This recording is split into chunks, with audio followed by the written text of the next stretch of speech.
पंजाब जिहड़ा है ना सिर्फ आबादी लिहाज में सब तो वड्डा सूबा है बल्कि सहूलियात जड़ियाँ ने तालीम और सेहत दियाँ उस हवाले दे नाल भी बाकी 3 सूबों का हमेशा यही गिला या शिकवा होंदा है कि जनाब अली पंजाब सब तो ज़्यादा सहूलतां ने। लेकिन अगर असीं पंजाब रहने वाले पंजाब के हालात वेखीए तो हालात जिहड़े हकायक जिहड़े ने कदरे मुख्तलिफ ने। अज करांगे अपने प्रोग्राम तलीम की गल, तो तलीम की गल करिए तो साढ़े हर गली महल्ले दे विच जिहड़ा है वो स्कूल नज़र आते हैं। कोई प्राइमरी स्कूल है, कोई जनाब अली हाई स्कूल है, कोई सैकेंडरी स्कूल है। और लेकिन अगर गल करिए मयार की तो इन्नी वड्डी तादाद दे विच सरकारी तो प्राइवेट स्कूल होने के बावजूद साड़ी जिहड़ा तलीमी मयार है वो इंतहाई यानी कि थले लैवल ते है। मैं घटिया लफ्ज़ इस्तेमाल नहीं करता लेकिन इंतहाई थले लैवल ते है। हुण होना तो यह चाहिए है कि हुकूमत पंजाब जिहड़ी है वो ब्यूटिफिकेशन ऑफ लाहौर और बाकी मनसूबे जरूर करे, लेकिन सब तो पहले वो 2 चीज़ों के पास जरा तवज्जो देनी चाहिए है। एक सेहत साढ़े हस्पताल जड़े ने तो दूसरा साढ़े स्कूल जिथे कि साड़ी नवी पौध ने तैयार होना है, पढ़ना लिखना है और अगे जाके बड़े होकर उन्हें मुल्क की बागदौड़ संभालनी है। लेकिन अफसोस कि साड़ी हुकूमत जी है वो तरजीहात दे विच जिहड़ा है ये चीज़ां शामिल दिखाई नहीं दिंदियां पईयां। अगर गल करिए स्कूलों की और ठेकेदारी निज़ाम की, ठेकेदारी निज़ाम तो मतलब ये है कि पिछले कुछ वरियां तो हुकूमत ने एक नवा सिलसिला शुरू किया है कि उन्हें जिहड़े सरकारी स्कूल ने 5वीं तक दे जिन्होंने प्राइमरी स्कूल किया जाता है वो ठेके देना शुरू करते हैं। मुहज़्ज़ब लफ्ज़ों के विच इन्हूं उर्दू या इंग्लिश आउटसोर्सिंग किया जाता है, लेकिन है ठेकेदारी निज़ाम ही है। प्राइमरी स्कूलों की मजमूई तादाद जी है पूरे पंजाब तकरीबन 20,000 के कोल है। उहदे विचों 10,500 स्कूल जिहड़ा है वो पहले ही हुकूमत पंजाब जी ठेके ते दे चुकी हुई है, आउटसोर्स कर चुकी हुई है। जबकि आने वाले चंद हफ्तियां दे विच जिहड़ा है वो हुकूमत 2700 मजीद स्कूल जिहड़ा है उन्होंने आउटसोर्स करन जा रही है। हुण आउटसोर्स करन दा जवाज़ की बनाया जाता है? सब तो पहले ये कि बई अगर तुहाडे स्कूल दे विच टीचर घट ने तो हुकूमत को चाहिए नवे टीचर भर्ती करे, उन्होंने तरबियत करे। लेकिन जड़ा है इस तरह चीज़ां नहीं चलदियां, इस तरह जड़ा है मामला जड़े हैं ने वो गवर्नमेंट की तरजीहात शामिल नहीं होंगे। अज के प्रोग्राम के असी गल करांगे कि जनाब अली हुकूमत पंजाब जड़े है ਉਹਦੀ जनाब तरजीहात की ने, ਉਹਦੇ मामलात की ने, सारे मामले गल करांगे। इत्थे साडे नाल मौजूद ने जनाब राना लियाकत अली साहब ਜਿਹੜੇ जनरल सैकटरी ने टीचर्स यूनियन पंजाब के, उन्होंने नाल जनाब मौजूद ने काशिफ शहजाद साहब ਜਿਹੜੇ कि सदर ने कंप्यूटर टीचर एसोसीएशन यानी कि पैक्ट के। तो सब तो पहले राना साहब ये दसो कि की वजह है कि हुकूमत जी है वो हम पी थोड़ी जी जहाज़ थोड़ी ने कि जिन्होंने आउटसोर्स करता या वेच छड़िया। तलीम है कौम जी है तलीम ना बनती है, बच्चों की बुनियाद ठीक होएगी। प्राइमरी एजुकेशन सब तो अहम होंगी है कि बुनियाद होंगी है।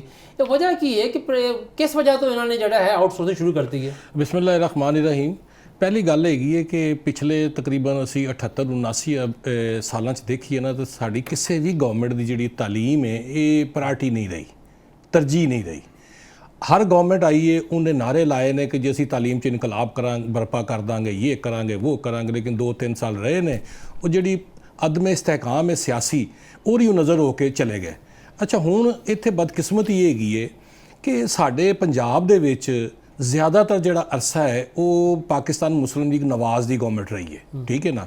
और स्कूलों की जी आउटसोर्सिंग है जिन्हों असी ठेकेदारी निज़ाम कह सकते हैं, ये शुरू होंदा है 2017 दे विच, ठीक है ना। क्योंकि उस वे शहबाज शरीफ साहब इत्थे वज़ीर आला पंजाब सन, इन्हां ने एक अथार्टी पीमा बनाई तो साडे वो स्कूल जिहड़े कि गाँव तो दूर सन या ऐसे एरिया सन जिथे बच्चों की एक्सैस नहीं सी हैगी, तो इन्हां ने कहा जी असी ये स्कूल जिहड़े ना ये प्राइवेट NGOs नूं दे दिंदे आ ताकि वो जिहड़ा बच्चों नूं मोटिवेट करके या अपने वसाइल पैदा करके तो इत्थे बच्चे लियाण, तो उन्हां दे इवज जिहड़ा ना असी बच्चों के पैसे दे दिया करांगे। अगर फर्ज करो उत्थे 10 बच्चे ने तो असी फी बच्चा को 600-700 रुपये दे देंगे, जोड़ा कि हुण काफ़ी वध चुके हैं। लेकिन बदकिस्मती ये रही कि तालीम जिहड़ी है एक तसलसल है, ये ठेकेदारी निज़ाम जिहड़ा है वो नहीं चल सकता। तुसी वैसे भी साडे मुआशरे देखो कि तुसी कोई भी काम जिहड़ा ठेके ते दिता है उसका की हाल होया, तुसी सड़कां देख लो, पुल देख लो, बिल्डिंगां देख लो, नहरी निज़ाम देख लो, तुसी कोई भी निज़ाम किसी वाल भी चले जाओ तो तुहानूं उहदे च ठेकेदारी निज़ाम दे विच कोई फायदा हुंदा नज़र नहीं आया, बल्कि उल्टा नुकसान है और करप्शन हैगी है। हुण इत्थे अगर कोई बंदा एक स्कूल ले लैंदा फर्ज करो तो भाईजान पहले तो उन्हें ये सोचना है कि मैनू इहदे चों की बचना है, ਠੀਕ ਹੈ। ਫਿਰ ਉਹਨੇ ਦੂਸਰੇ ਪਾਸੇ ਆਣਾ ਹੈ ਕਿ ਮੈਂ ਟੀਚਰ ਨੂੰ ਕੀ ਦੇਣਾ ਹੈ, ਮੈਂ ਬੱਚੇ ਨੂੰ ਕੀ ਦੇਣਾ ਹੈ, ਫਿਰ ਮੈਂ ਇਨਫਰਾਸਟ੍ਰਕਚਰ ਤੇ ਕੀ ਲਾਣਾ ਹੈ। ਤੇ ਇਹਨਾਂ ਸੂਰਤਾਂ ਨੂੰ ਦੇਖ ਕੇ ਮੈਂ ਇਹ ਸਮਝਦਾ ਵਾਂ ਕਿ ਜਿਹੜਾ ਆਊਟਸੋਰਸਿੰਗ ਠੇਕੇਦਾਰੀ ਨਿਜ਼ਾਮ ਹੈ ਇਹ ਐਜੂਕੇਸ਼ਨ 'ਚ ਔਰ ਹੈਲਥ 'ਚ ਬਿਲਕੁਲ ਨਹੀਂ ਚੱਲ ਸਕਦਾ।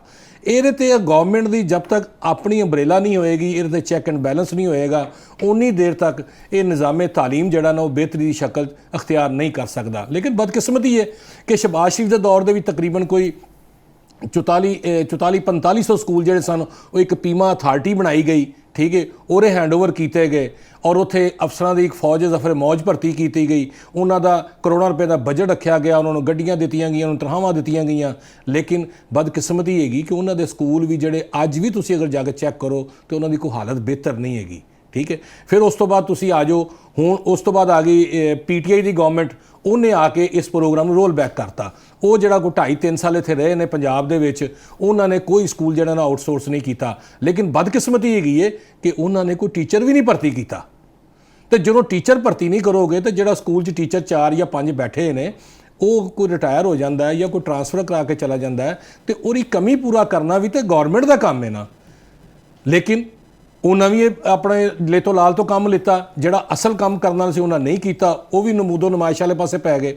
ਹੁਣ ਉਸ ਤੋਂ ਬਾਅਦ ਫਿਰ ਮੌਜੂਦਾ ਗਵਰਨਮੈਂਟ ਆ ਗਈ ਤੇ ਮੌਜੂਦਾ ਗਵਰਨਮੈਂਟ ਨੇ ਵੀ ਆ ਕੇ ਇਹ ਨਾਰਾ ਲਾਇਆ ਕਿ ਜੀ ਅਸੀਂ 15,000 ਸਕੂਲ ਜਿਹੜੇ ਨੇ ਇਹ ਆਊਟਸੋਰਸ ਕਰਨੇ ਨੇ ਪ੍ਰਾਇਮਰੀ। ਇਹਦੇ ਤੇ ਬੜੀ ਐਜੀਟੇਸ਼ਨ ਹੋਈ, ਰੌਲਾ ਪਿਆ ਕਿ ਜੀ ਅਸੀਂ ਕਿਹਾ ਵੀ ਤੁਸੀਂ ਜਿਹੜੀ ਆਪਣੀ ਤੁਹਾਡੀ ਬੁਨਿਆਦੀ ਜ਼ਿੰਮੇਵਾਰੀ ਹੈ ਸਕੂਲਾਂ ਦੇ ਵਿੱਚ ਸਹੂਲੀਅਤ ਫਰਾਹਮ ਕਰਨਾ, ਜਿਹਦੇ 'ਚ ਉਸਤਾਦ ਹੈ, ਕਮਰਾ ਹੈ, ਪਾਣੀ ਹੈ, ਬਿਜਲੀ ਹੈ, ਚਾਰ ਦੀਵਾਰੀ ਹੈ, ਕਲਾਸ 4 ਦੇ ਮੁਲਾਜ਼ਮ ਨੇ, ਤੁਸੀਂ ਇਹ ਪੂਰੇ ਕਰੋ। ਅਗਰ ਉਹਦੇ ਬਾਵਜੂਦ ਉੱਥੇ ਉਸਤਾਦ ਕੰਮ ਨਹੀਂ ਕਰਦਾ ਤੇ ਤੁਹਾਡੇ ਕੋਲ ਕਾਨੂੰਨ ਮੌਜੂਦ ਹੈਗਾ, ਤੁਸੀਂ ਉਸ ਕਾਨੂੰਨ ਦੇ ਮੁਤਾਬਕ ਨੂੰ ਸਜ਼ਾ ਦਿਓ। ਲੇਕਿਨ ਇਹ ਨਾ ਕਰੋ ਕਿ ਤੁਸੀਂ ਸਕੂਲ ਜਿਹੜੇ ਨੇ ਇਹ ਹੁਣ ਠੇਕੇ ਤੇ ਦੇਣੇ ਸ਼ੁਰੂ ਕਰ ਦਿਓ। ਤੇ ਜਦੋਂ ਤੁਸੀਂ ਸਕੂਲ ਠੇਕੇ ਤੇ ਦਿਓਗੇ ਇਹਦਾ ਮਤਲਬ ਹੈ ਕਿ ਤੁਹਾਡੇ ਮੁਲਕ ਦੀਆਂ ਜਿਹੜੀਆਂ ਬੁਨਿਆਦਾਂ ਨੇ ਉਹ ਖੋਖਲੀਆਂ ਹੋ ਜਾਣਗੀਆਂ। ਇਸ ਵਾਸਤੇ ਠੇਕੇ ਤੇ ਦਿੱਤੇ ਪਏ ਨੇ ਕਿ ਸਾਡੀ ਜਿਹੜੀ ਅਸ਼ਰਾਫੀਆ ਤੇ ਹੁਕਮਰਾਨ ਨੇ ਉਹ ਸਮਝਦੇ ਨੇ ਕਿ ਠੇਕੇਦਾਰੀ ਨਿਜ਼ਾਮ ਹੀ ਸਭ ਤੋਂ ਬਿਹਤਰ ਹੈ, ਕਿਉਂਕਿ ਜ਼ਾਹਿਰੀ ਗੱਲ ਹੈ ਸੜਕਾਂ, ਮੈਟਰੋ ਔਰ ਟ੍ਰੇਨ ਔਰ ਦੀਗਰ ਮਾਮਲਾਤ ਜਿੱਥੇ ਸੀਮਟ ਸਰੀਆ ਹੈ ਉਹ ਵੀ ਠੇਕੇਦਾਰੀ ਹੈ, ਔਰ ਜਿੱਥੇ ਤਾਲੀਮ ਸਿਹਤ ਉਹ ਵੀ ਠੇਕੇਦਾਰੀ ਹੈ। ਅੱਛਾ ਕਾਸ਼ਿਫ ਸਾਹਿਬ, ਇਹ ਦੱਸੋ ਤੁਸੀਂ ਮੈਨੂੰ ਕਿ ਜਿਹੜੀ ਰਾਣਾ ਸਾਹਿਬ ਗੱਲ ਕਰ ਰਹੇ ਨੇ ਕਿ ਟੀਚਰਾਂ ਦੀ ਭਰਤੀ ਨਹੀਂ ਹੋਈ, ਤੇ ਕੋਈ ਅਦਾਦੋ ਸ਼ੁਮਾਰ ਹੈ ਨੇ ਕਿ ਆਖਰੀ ਭਰਤੀ ਕਦੋਂ ਹੋਈ ਸੀ, ਕਿੰਨਾ ਸ਼ਾਰਟਫਾਲ ਹੈ ਟੀਚਰਾਂ ਦਾ ਪ੍ਰਾਇਮਰੀ ਸਕੂਲਾਂ 'ਚ? ਅੱਛਾ, ਇਹਦੇ 'ਚ ਜਿਹੜੀ ਮੋਟੀ ਕੈਲਕੂਲੇਸ਼ਨ ਹੈ ਨਾ ਉਹ ਇਹ ਵੇ ਕਿ ਨੰਬਰ 1 ਤੇ 2018 'ਚ ਆਖਰੀ ਭਰਤੀ ਹੋਈ ਸ਼ਹਬਾਜ਼ ਸ਼ਰੀਫ ਦੇ ਦੌਰ 'ਚ। ਠੀਕ ਹੈ, 2018 ਜਦੋਂ ਆਖਰੀ ਭਰਤੀ ਹੋਈ ਸ਼ਹਬਾਜ਼ ਸ਼ਰੀਫ ਦੇ ਦੌਰ 'ਚ ਤੇ ਉਸ ਤੋਂ ਬਾਅਦ ਅੱਜ ਤੱਕ 2026 ਆ ਗਿਆ ਤੇ ਕੋਈ ਭਰਤੀ ਨਹੀਂ ਹੋਈ। ਤਕਰੀਬਨ ਇਹਦੇ 'ਚ ਕੋਈ ਇਸ ਟਾਈਮ 1,25,000 ਅਸਾਤਜ਼ਾ ਦੀਆਂ ਸੀਟਾਂ ਵੀ ਖਾਲੀ ਪਈਆਂ ਨੇ। 1,25,000 25,000 ਪੰਜਾਬ 'ਚ, ਸਿਰਫ ਪੰਜਾਬ ਦੀ ਗੱਲ ਕਰ ਰਹੇ ਹਾਂ। ਸਹੀ ਹੈ। ਉਹਦੇ ਵਿੱਚੋਂ ਕੋਈ 70-72,000 ਪ੍ਰਾਇਮਰੀ ਸਕੂਲਾਂ ਦੀਆਂ ਸੀਟਾਂ ਖਾਲੀ ਨੇ। ਤੁਸੀਂ ਅਗਰ ਇਹਦਾ ਪਿਛਲੇ 7-8-10 ਸਾਲਾਂ 'ਚ ਕੰਪੈਰੀਜ਼ਨ ਕਰੋ, ਮਰਦਮਸ਼ੁਮਾਰੀ ਦਾ ਡਾਟਾ ਲਓ, ਉਹਦੇ ਮੁਤਾਬਿਕ ਤੇ ਤੁਹਾਨੂੰ ਚਾਹੀਦਾ ਸੀ ਤੁਹਾਡੇ ਸਕੂਲਾਂ ਦੀ ਤਾਦਾਦ ਵਧਣੀ ਚਾਹੀਦੀ ਸੀ। ਲੇਕਿਨ ਸਾਡੇ ਪੰਜਾਬ 'ਚ ਬਦਕਿਸਮਤੀ ਹੈ ਕਿ ਸਕੂਲਾਂ ਦੀ ਤਾਦਾਦ ਘਟਦੀ ਜਾ ਰਹੀ ਹੈ। ਟੀਚਰਾਂ ਦੀ ਅਗਰ ਸਕੂਲਾਂ ਦੀ ਤਾਦਾਦ ਵਧਣੀ ਹੈ ਤੇ ਫਿਰ ਉਹਦੇ ਨਾਲ ਟੀਚਰਾਂ ਦੀ ਤਾਦਾਦ ਵੀ ਵਧਣੀ ਹੈ। ਅਗਰ ਅਸੀਂ ਫਾਰਮੂਲਾ ਲਾਈਏ ਕਿ ਇੱਕ ਪ੍ਰਾਇਮਰੀ ਸਕੂਲ ਦੇ ਵਿੱਚ 7 ਕਲਾਸਾਂ ਹੁੰਦੀਆਂ ਨੇ। 7 ਕਲਾਸਾਂ ਕਿਵੇਂ ਹੁੰਦੀਆਂ ਨੇ? ਇੱਕ ਈਸੀ ਹੁੰਦੀ ਹੈ, ਕੱਚੀ ਹੁੰਦੀ ਹੈ, ਫਿਰ ਪਹਿਲੀ ਤੋਂ 5ਵੀਂ ਤੱਕ 7 ਕਲਾਸਾਂ ਹੁੰਦੀਆਂ ਨੇ। ਇੱਕ ਕਲਾਸ ਇੱਕ ਟੀਚਰ ਦਾ ਫਾਰਮੂਲਾ ਵੀ ਅਪਣਾਈਏ ਤੇ ਕਮ ਸੇ ਕਮ 1.25 ਲੱਖ ਤੋਂ ਬਾਅਦ 50,000 ਟੀਚਰ ਹੋਰ ਚਾਹੀਦਾ। ਪੌਣੇ 2 ਲੱਖ ਚਾਹੀਦਾ, ਤਕਰੀਬਨ ਪੌਣੇ 2 ਲੱਖ ਟੀਚਰ ਚਾਹੀਦਾ ਟੀਚਰਾਂ ਦੀ ਕਮੀ ਪੂਰੀ ਕਰਨ ਲਈ। ਤੇ ਜ਼ੁਲਮ ਇਹ ਹੋਇਆ ਕਿ 2018 ਤੋਂ ਲੈ ਕੇ 26 ਦਾ 8 ਸਾਲ ਹੋ ਗਏ ਨੇ, ਇੱਕ ਟੀਚਰ ਭਰਤੀ ਨਹੀਂ ਹੋਇਆ ਇਸ ਮਹਿਕਮੇ 'ਚ। ਫਿਰ ਉਹਦੇ ਨਾਲ ਜਿਹੜੇ ਕਲਾਸ 4 ਹੈ, ਸਕੂਲਾਂ ਦੀ ਸਫਾਈ ਦੀ ਸੂਰਤ ਹਾਲ ਉਹ ਅਬਤਰ ਹੁੰਦੀ ਜਾ ਰਹੀ ਹੈ। ਇਸੇ ਤਰ੍ਹਾਂ ਨਾਇਬ ਕਾਸਦ ਭਰਤੀ ਹੋਣਾ ਹੈ ਜਾਂ ਦੂਸਰਾ, ਇਹ ਸਾਰੀਆਂ ਭਰਤੀਆਂ ਨਹੀਂ ਹੁੰਦੀਆਂ, ਉਲਟਾ ਇਹਨਾਂ ਦੀਆਂ ਸੀਟਾਂ ਜਿਹੜੀਆਂ ਨੇ ਉਹ ਖਤਮ ਕੀਤੀਆਂ ਜਾ ਰਹੀਆਂ। ਔਰ ਅਗਰ ਤੁਸੀਂ ਇਹਨੂੰ ਪਾਕਿਸਤਾਨ ਇੰਸਟੀਚਿਊਟ ਆਫ ਐਜੂਕੇਸ਼ਨ ਨੇ ਸਰਵੇ ਕਰਾਇਆ ਹੋਣੀ, ਫੈਡਰਲ ਗਵਰਨਮੈਂਟ ਦਾ ਅਦਾਰਾ ਹੈ ਪਾਕਿਸਤਾਨ ਇੰਸਟੀਚਿਊਟ ਆਫ ਐਜੂਕੇਸ਼ਨ ਪਾਈ, ਉਹਨੇ ਸਰਵੇ ਕਰਾਇਆ। ਉਹਦੇ ਮੁਤਾਬਿਕ ਅੱਜ ਵੀ ਪਾਕਿਸਤਾਨ ਦਾ 2 ਕਰੋੜ ਬੱਚਾ ਸਕੂਲਾਂ ਤੋਂ ਬਾਹਰ ਹੈ। 2 ਕਰੋੜ ਬੱਚਾ, ਜਿਹਦੇ ਚੋਂ ਤਕਰੀਬਨ 1 ਕਰੋੜ ਜਿਹੜਾ ਪੰਜਾਬ ਦਾ ਹੈ।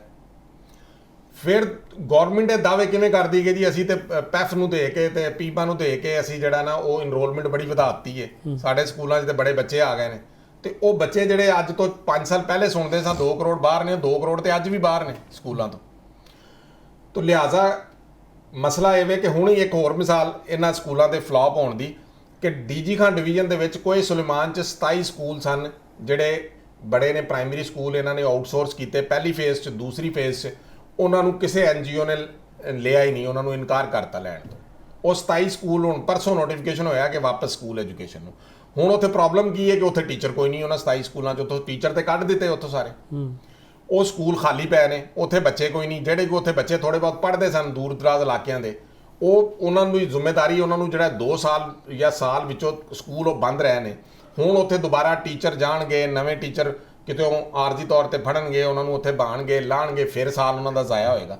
ਤਾਂ ਉਹਨਾਂ ਬੱਚਿਆਂ ਦਾ ਗੁਨਾਹ ਕਿਹਦੇ ਸਿਰ ਜਾਏਗਾ? ਸਾਡੀ ਇਸੇ ਗੱਲ ਦੇ ਉੱਤੇ ਪਹਿਲੇ ਵੀ ਇhtਜਾਜ ਹੋਏ, ਜਿਹਦੀ ਵਜ੍ਹਾ ਤੋਂ ਮੈਨੂੰ, ਰਾਣਾ ਸਾਹਿਬ ਨੂੰ, ਇੱਕ ਹੋਰ ਦੋਸਤ ਨੇ ਸਾਡੇ, ਮੁਦੱਸਰ ਸਾਹਿਬ, ਸਾਨੂੰ ਨੌਕਰੀਆਂ ਕੱਢ ਦਿੱਤਾ ਗਿਆ ਸੀ ਕਿ ਜੀ ਤੁਸੀਂ ਆਊਟਸੋਰਸਿੰਗ ਦੇ ਖਿਲਾਫ ਕਿਉਂ ਬੋਲਦੇ ਹੋ, ਇਹ ਠੇਕੇਦਾਰੀ ਨਿਜ਼ਾਮ ਦੇ ਖਿਲਾਫ ਕਿਉਂ ਬੋਲਦੇ ਹੋ? ਦੇਖੋ ਇਹ ਤਾਂ ਸਭ ਤੋਂ ਸੌਖਾ ਕੰਮ ਹੈ ਨਾ ਹਕੂਮਤ ਦਾ, ਜਿਹੜਾ ਬੋਲੇ ਉਹਨੂੰ ਸਾਈਡ ਤੇ ਕਰ ਦਿਓ। ਨੌਕਰੀ ਲੇਕਿਨ ਅਲਹਮਦੁਲਿਲਾ ਅਸਾਤਜ਼ਾ ਨੇ ਇੰਨਾ ਸਾਥ ਦਿੱਤਾ ਇਹਦੇ 'ਚ ਕਿ ਉਹ ਬੜੀ ਤਹਿਰੀਕ ਚੱਲੀ, ਫਿਰ ਇੱਥੇ ਬਹਿ ਕੇ ਨੈਗੋਸ਼ੀਏਸ਼ਨ ਹੋਈ। ਫਿਰ ਉਹਦੇ ਤੇ ਹਕੂਮਤ ਵਕਤ ਤੇ ਅਰਬਾਬ ਇਖਤਿਆਰ ਨੇ ਤੈਅ ਕੀਤਾ ਕਿ ਉਹ ਸਕੂਲ ਅਸੀਂ ਆਊਟਸੋਰਸ ਕਰਾਂਗੇ ਜਿਹਦੀ ਤਾਦਾਦ 100 ਤੋਂ ਘੱਟ ਹੋਏਗੀ ਬੱਚਿਆਂ ਦੀ। ਔਰ ਪਹਾੜੀ ਇਲਾਕਿਆਂ 'ਚ ਸਾਡੀ ਰਾਏ ਸੀ ਕਿ 50 ਤੋਂ ਘੱਟ ਵਾਲੇ ਸਕੂਲਾਂ ਨੂੰ। ਜਦ ਤੁਸੀਂ ਗੱਲ ਕਰੋ ਡੀਜੀ ਖਾਨ ਦੀ, ਕੋਈ ਸਲਮਾਨ ਦੀ, ਉਹ ਤਾਂ ਰੋਜ਼ ਕੋਈ ਉਹ ਲੱਗਾ ਸਾਰਾ ਬੜਾ ਮਸਮਾਨਾ ਲੱਗਾ। ਜਿੱਥੇ ਸਕੂਲ ਬਣੇ ਆ ਦੂਰ ਹੈ ਤੇ ਉਹਨੂੰ ਉੱਥੇ ਤਾਦਾਦ ਨੂੰ ਘੱਟ ਕਰੋ, ਘੱਟ ਕਰਕੇ ਟੀਚਰ ਪੂਰੇ ਕਰੋ। ਲੇਕਿਨ ਬਦਕਿਸਮਤੀ ਇਹ ਕਿ ਹੁਣ ਜਿਹੜਾ 3rd ਫੇਜ਼ ਦਾ ਇਸ਼ਤਿਹਾਰ ਟੁਰਿਆ ਫਿਰਦਾ ਹੈ, ਉਹਦੇ ਵਿੱਚ 200, 250, 300 ਤਾਦਾਦ ਵਾਲੇ ਪ੍ਰਾਇਮਰੀ ਸਕੂਲ ਵੀ ਜਿਹੜੇ ਨੇ ਆਊਟਸੋਰਸਿੰਗ 'ਚ ਪਾਏ ਨੇ। ਤੇ ਵਜ੍ਹਾ ਕੀ ਲਿਖੀ ਹੈ? ਵਜ੍ਹਾ ਨਾਲ ਲਿਖਦੇ ਨੇ ਜੀ ਉੱਥੇ ਟੀਚਰਸ ਦੀ ਕਮੀ ਹੈ, ਉੱਥੇ ਸਿੰਗਲ ਟੀਚਰ ਹੈ, 2 ਟੀਚਰ ਨੇ, 0 ਟੀਚਰ ਹੈ। ਵੀ ਬੰਦਾ ਪੁੱਛੇ ਇਹਨਾਂ ਨੂੰ ਕਿ ਇਹ 2 ਟੀਚਰ ਨੇ ਅਗਰ, ਤੇ ਉੱਥੇ ਟੀਚਰ ਦੇਣੇ ਕਿੰਨੇ ਨੇ? 1 ਟੀਚਰ ਹੈ ਤੇ ਟੀਚਰ ਦੇਣੇ ਕਿੰਨੇ ਨੇ? 0 ਟੀਚਰ ਹੈ ਤੇ ਇਹ ਨਾਹਲੀ ਤੇ ਫਿਰ ਹਕੂਮਤ ਦੀ ਹੋਈ ਨਾ ਕਿ ਉੱਥੇ ਟੀਚਰ ਪੂਰੇ ਨਹੀਂ ਕਰਦੇ ਪਏ। ਮੇਰਾ ਮੌਕਫ ਇਹ ਹੈ ਕਿ ਪਾਕਿਸਤਾਨ ਦੇ ਵਿੱਚ ਜਿਹੜੀ ਵੀ ਚੀਜ਼ ਪ੍ਰਾਈਵੇਟ ਮਾਫੀਆ ਦੇ ਹੱਥ 'ਚ ਗਈ, ਉਹ ਮਾਫੀਆ ਬਣ ਗਿਆ। ਤੁਸੀਂ ਆਮ ਮਿਸਾਲ ਲੈ ਲਓ, ਚੀਨੀ, ਜਦੋਂ ਦਿਲ ਕਰਦਾ ਆਪਣੀ ਮਰਜ਼ੀ ਦੀ ਮਨਮਰਜ਼ੀ ਕੀਮਤਾਂ ਲਾਉਂਦੇ ਨੇ, ਹਕੂਮਤ 1 ਮਿੰਟ 'ਚ ਉਹਨਾਂ ਦੀਆਂ। ਆ ਤਾਜ਼ਾ ਮਿਸਾਲ ਵੇਖ ਲਓ ਪੈਟਰੋਲ ਦੀ, ਕਿ ਇੱਕ ਬੰਨੇ ਹਕੂਮਤ ਕਹਿ ਰਹੀ ਹੈ ਕਿ ਸਾਡੇ ਕੋਲ ਮਹੀਨੇ ਦਾ ਜ਼ਖੀਰਾ ਪਿਆ ਹੈ, ਦੂਸਰੇ ਦਿਨ ਜਿਹੜਾ ਨਾ ਉਹ 55 ਰੁਪਏ ਇਜ਼ਾਫਾ ਕਰ ਦਿੱਤਾ। ਇਹਦਾ ਮਤਲਬ ਉਹ ਫਾਇਦਾ ਕਿਹਨੂੰ ਹੋਇਆ? ਉਹ ਜਿਹੜੇ ਜ਼ਖੀਰਾ ਕਰਕੇ ਬੈਠੇ ਸੀ, ਮਾਫੀਆ ਆਪਣੀ ਮਰਜ਼ੀ ਨਾਲ ਲੈ ਗਏ। ਮਾਲਕ ਨੇ ਜਿਹੜਾ ਉਸ ਦਿਨ 50 ਲੱਖ ਤੋਂ ਲੈ ਕੇ ਕਰੋੜ ਦੀ ਦਿਹਾੜੀ ਲਾਈ ਹੈ, ਉਹਨਾਂ ਨੇ ਉਹ ਲਾਈ ਦਿਹਾੜੀ, ਉਹ ਮਾਫੀਆ ਸੀ ਨਾ। ਤੇ ਇਸੇ ਤਰ੍ਹਾਂ ਇਹ ਜਿਹੜੇ ਪ੍ਰਾਈਵੇਟ ਲੋਕਾਂ ਦੇ ਹੱਥਾਂ 'ਚ ਸਾਰਾ ਪ੍ਰਾਇਮਰੀ ਦਾ ਨਿਜ਼ਾਮ ਦੇਈ ਜਾ ਰਹੀ ਹੈ ਗਵਰਨਮੈਂਟ, ਇਹ ਕੱਲ ਨੂੰ ਮਾਫੀਆ ਬਣਨਾ ਹੈ ਤੇ ਇਹਨਾਂ ਦੇ ਸਾਹਮਣੇ ਆਣਾ ਹੈ। ਅੱਛਾ ਰਾਣਾ ਸਾਹਿਬ, ਜਿਸ ਤਰ੍ਹਾਂ ਕਾਇਰ ਸਾਹਿਬ ਦੱਸਦੇ ਪਏ ਨੇ ਕਿ ਮਾਫੀਆ ਦੀ ਗੱਲ ਹੋ ਰਹੀ ਹੈ, ਹੁਣ ਜਿਹੜਾ ਆਊਟਸੋਰਸਿੰਗ ਦਾ ਇਹਨਾਂ ਨੇ ਕਵਾਇਦ ਜ਼ਵਾਬਤ ਤੇ ਸ਼ਰਾਇਤ ਰੱਖੀਆਂ ਨੇ, ਪਹਿਲੀ ਗੱਲ ਤਾਂ ਇਹ ਕਿ ਇਹਨਾਂ ਨੇ ਜਵਾਜ਼ ਬਣਾਇਆ ਹੈ ਕਿ ਟੀਚਰ ਘੱਟ ਨੇ। ਹੁਣ ਕਿਹਨਾਂ ਨੂੰ ਦੇ ਰਹੇ, ਜਿਹੜਾ ਇਹਨੂੰ ਆਊਟਸੋਰਸ ਕਰ ਰਹੇ ਨੇ, ਕਿ ਉਹਨਾਂ ਦਾ ਵੀ ਮਿਆਰ ਸਕੂਲਨੀ ਕੀਤੀ ਹੈ ਜਾਂ ਬਸ ਜਿਹੜਾ ਪਿਆਰਾ ਲਾਡਲਾ ਉਹਨੂੰ ਦੇਈ ਜਾ ਰਹੇ ਨੇ? ਔਰ ਜਿਹੜੇ ਸਕੂਲ ਆਊਟਸੋਰਸ ਹੋਏ ਸਨ 10,500, ਕਿਆ ਉੱਥੇ ਕੋਈ ਬਿਹਤਰੀ ਆਈ ਸਰਕਾਰੀ ਜਦੋਂ ਸੀਗਾ ਉਸ ਤੋਂ ਪਹਿਲੇ? ਅੱਛਾ, ਇਹਦੇ 'ਚ ਰਿਜ਼ਵਾਨ ਸਾਹਿਬ ਇਹਨਾਂ ਨੇ ਨਾ ਕੋਈ ਮੈਕੈਨਿਜ਼ਮ ਬਣਾਇਆ ਹੈ ਕਿ ਕੋਈ ਜਿਹੜੇ ਯੰਗ ਲੋਕ ਨੇ ਨਾ, ਅਗਰ ਉਹ MSc ਨੇ ਜਾਂ MPhil ਨੇ, PhD ਨੇ, ਉਹ 2 ਜਾਂ 3 ਜਣੇ ਮਿਲ ਕੇ ਕੋਈ ਸਕੂਲ ਲੈ ਸਕਦੇ ਨੇ। ਇਸੇ ਤਰ੍ਹਾਂ ਪ੍ਰਾਈਵੇਟ ਚੇਨ ਜਿਹੜੀਆਂ ਨੇ ਉਹ ਲੈ ਸਕਦੀਆਂ ਨੇ, ਇਸੇ ਤਰ੍ਹਾਂ ਜਿਹੜਾ ਨਾ NGOs ਲੈ ਸਕਦੀਆਂ ਨੇ। ਲੇਕਿਨ ਮੈਂ ਸਵਾਲ ਇਹ ਕਰਨਾ ਵਾਂ ਕਿ ਜਿਹੜੀ ਕੌਮਾਂ ਤਰੱਕੀ ਕਰਦੀਆਂ ਨੇ, ਬਸ ਜਾਪਾਨ ਦੇ ਵਿੱਚ ਇੱਕ ਸਕੂਲ 'ਚ ਇੱਕ ਬੱਚੀ ਸਿਰਫ ਜਾਂਦੀ ਸੀ ਟ੍ਰੇਨ ਦੇ ਉੱਤੇ, ਤੇ ਕਿਸੇ ਨੇ ਕਿਹਾ ਜੀ ਇਹ ਟ੍ਰੇਨ ਬੰਦ ਕਰ ਦਿਓ, ਸਿਰਫ ਇੱਕ ਬੱਚੀ ਜਾਂਦੀ ਹੈ। ਤੇ ਉੱਥੋਂ ਦੇ ਪ੍ਰਾਈਮ ਮਿਨਿਸਟਰ ਨੇ ਕਿਹਾ ਨਹੀਂ, ਇਹ ਬੱਚੀ ਸਕੂਲ ਜਾਂਦੀ ਹੈ ਇਸ ਟ੍ਰੇਨ ਦੇ ਉੱਤੇ, ਇਹ ਟ੍ਰੇਨ ਬੰਦ ਨਹੀਂ ਕੀਤੀ ਜਾ ਸਕਦੀ। ਠੀਕ ਹੈ, ਲੇਕਿਨ ਸਾਡੀ ਬਦਕਿਸਮਤੀ ਹੈਗੀ ਹੈ ਕਿ ਟੀਚਰ ਨਹੀਂ ਦੇਣੇ ਤੇ ਸਕੂਲ ਆਊਟਸੋਰਸ ਕਰ ਦਿਓ। ਬਈ ਕਿਉਂ ਕਰ ਦਿਓ? ਜ਼ਿੰਮੇਵਾਰੀ ਤੁਹਾਡੀ ਹੈ, ਤੁਸੀਂ ਦਿਓ। ਅੱਛਾ, ਫਿਰ ਗੱਲ ਹੈਗੀ ਹੈ ਕਿ ਤੁਸੀਂ ਸਕੂਲ ਦੇ ਦਿੱਤੇ, ਇਹ ਕਹਿੰਦੇ ਜੀ ਉੱਥੇ ਤਾਦਾਦ ਵੱਧ ਗਈ। ਮੈਂ ਪਿਛਲੇ ਦਿਨਾਂ ਦੇ ਵਿੱਚ ਸੋਸ਼ਲ ਮੀਡੀਆ ਤੇ ਦੇਖ ਰਿਹਾ ਸੀ ਕਿ ਉਹ ਜਿਨ੍ਹਾਂ ਨੇ ਸਕੂਲ ਲਿੱਤੇ ਨੇ ਉਹ ਕਹਿੰਦੇ ਨੇ ਕਿ ਜਨਾਬ ਸਾਡੇ ਕੋਲ ਤਾਦਾਦ ਹੈਗੀ ਹੈ 13 ਲੱਖ। ਅੱਛਾ, ਲੇਕਿਨ ਇਹਨਾਂ ਨੇ ਪੈਸੇ ਦਿੱਤੇ ਨੇ ਸਾਨੂੰ 8 ਲੱਖ ਦੇ, ਲਿਆ ਦੋ 5 ਲੱਖ ਦੇ ਵੀ ਪੈਸੇ ਦੇਣ। ਠੀਕ ਹੈ, ਹੁਣ ਹੁੰਦਾ ਕੀ ਹੈ ਕਿ ਜਦੋਂ ਤੁਸੀਂ ਸਕੂਲ ਵਿਜ਼ਿਟ ਕਰਦੇ ਹੋ, ਬਾਸ ਕਾਤੇ ਹੁੰਦਾ ਹੈ ਕਿ ਇਹ ਜਿਹੜੇ ਪ੍ਰਾਈਵੇਟ ਸਕੂਲ ਜਿਹੜੇ ਲੋਕ ਲੈਂਦੇ ਨੇ, ਇਹ ਉੱਥੇ ਅਗਰ 100 ਤਾਦਾਦ ਹੈ ਤਾਂ ਉੱਥੇ 150 ਤਾਦਾਦ ਕਰ ਦਿੰਦੇ ਨੇ। ਅੱਛਾ ਰਾਣਾ ਸਾਹਿਬ, ਇੱਥੇ ਨਾ ਵੇਖਣ ਵਾਲੇ ਵਾਸਤੇ ਵਜ਼ਾਹਤ ਬੜੀ ਜ਼ਰੂਰੀ ਹੈ